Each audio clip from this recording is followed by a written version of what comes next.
Ma conférence s'adresse, je vous dirais, à tout épicurien, mais surtout à des entrepreneurs, à la limite aussi à des chercheurs, parce qu'il y a toujours une manière de rejoindre aussi à travers les présentations un peu plus générales. On n'est pas à Synergie Estrie des chercheurs, on met en relation des chercheurs, mais de justement confronter ces différents acteurs-là qui mènent à des synergies, parce que pour mener une synergie comme on le fait, il faut avoir des chercheurs, il faut avoir des entrepreneurs, mais il faut avant tout aussi des entremetteurs, donc des coordonnateurs de symbiose industrielle. Donc moi, j'ai au rendez-vous des écomatériaux tout ce monde-là qui est présent.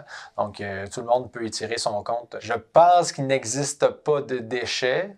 Il existe simplement un manque d'imagination et d'interrelation pour trouver des solutions.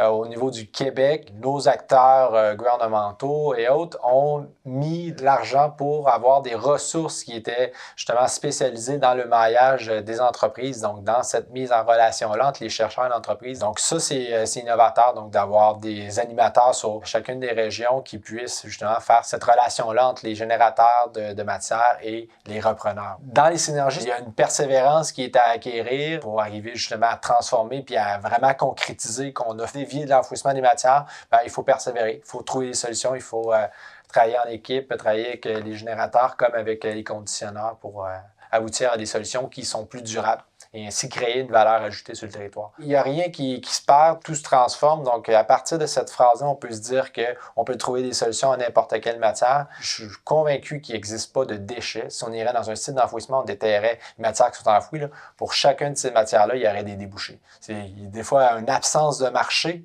pour le recycler, mais il n'y a jamais pas assez de débouchés.